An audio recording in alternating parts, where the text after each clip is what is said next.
les conditions de cette mobilisation exceptionnelle et l'État mobilisera des militaires formés à cet effet.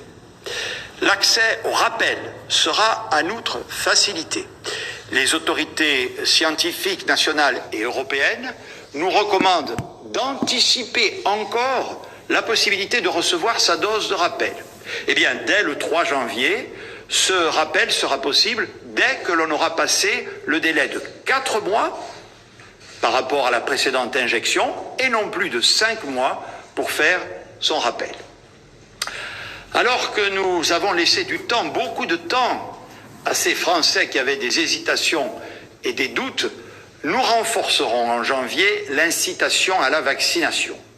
Parce qu'il n'est pas admissible que le refus de quelques millions de Français de se faire vacciner mette en risque la vie de tout un pays et entame le quotidien d'une immense majorité de Français qui a joué le jeu depuis le début de cette crise. Alors nous avons décidé, avec le président de la République, qu'un projet de loi sera soumis au Parlement début janvier, notamment pour transformer le pass sanitaire en pass vaccinal et durcir les conditions de contrôle et de sanctions contre les faux passes. Désormais, seule la vaccination sera valable dans le pass. Je procéderai en début de semaine prochaine aux concertations préalables sur ce projet, ainsi que sur toute autre disposition utile pour étendre au maximum la vaccination. Nous assumons de faire peser la contrainte sur les non-vaccinés, car les services de soins critiques et de réanimation de nos hôpitaux sont remplis pour l'essentiel de personnes non vaccinées. Parallèlement, nous amplifierons les démarches dites d'aller vers en direction des populations vaccinées qui ont pu passer à côté de la vaccination par méconnaissance ou parce qu'elles sont traditionnellement les plus éloignées du système de soins.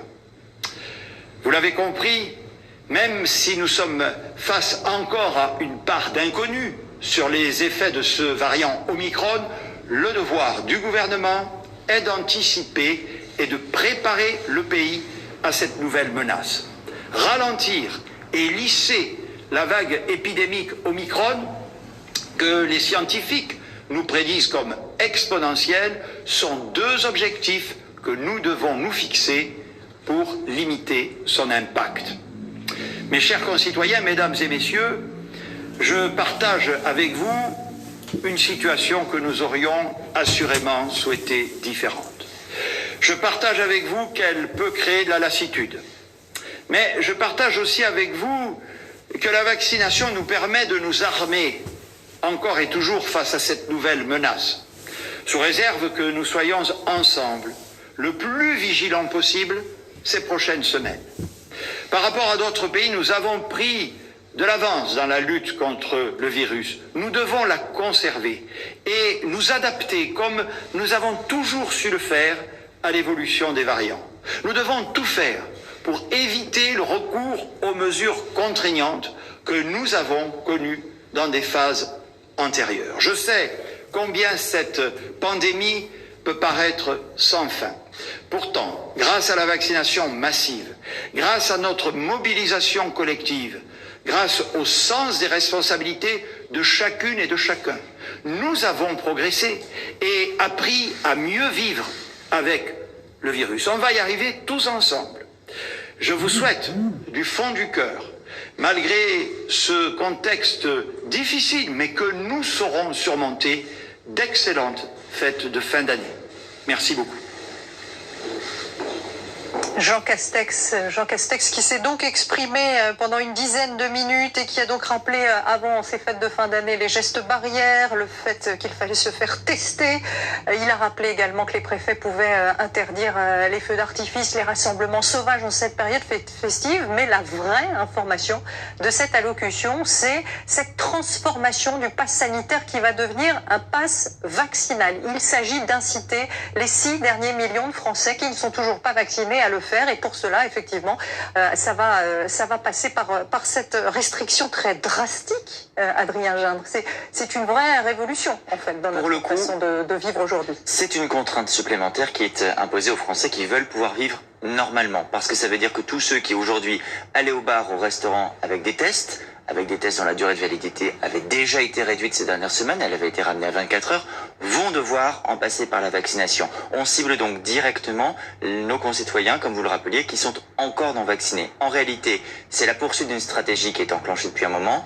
Quand on a raccourci le délai des tests, quand Emmanuel Macron, sur l'antenne de TF1 cette semaine, disait qu'on était quasiment à l'obligation vaccinale, cela confirme que le gouvernement est convaincu que seul le vaccin peut nous aider à venir à bout de ce virus, plus que toute autre mesure coercitive.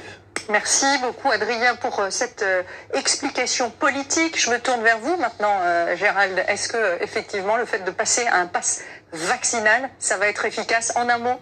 Sur le plan médical, c'est la stratégie du tout vaccinal qui est confirmée, confortée. On y était quasiment, on n'est pas loin de l'obligation. Maintenant, les tests ne suffiront plus. Ça sera le vaccin et on stigmatise les non-vaccinés en leur faisant reposer toute la pression, notamment la pression hospitalière. C'est sans doute une décision aussi au moment où le débat sur la vaccination des jeunes enfants pointe du doigt effectivement l'existence n'a pas parlé, de ces... peut-être assez étonnamment, avec aujourd'hui l'avis du comité consultatif d'éthique qui avait rendu son feu vert pour vacciner les 5-11 ans. Et qui ne sont pas soumis au pass pour le moment.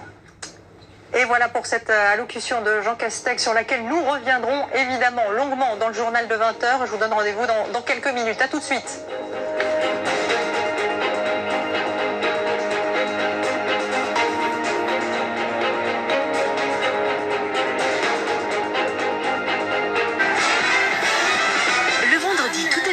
Même de fêter Noël. Et c'est ce soir sur TF1.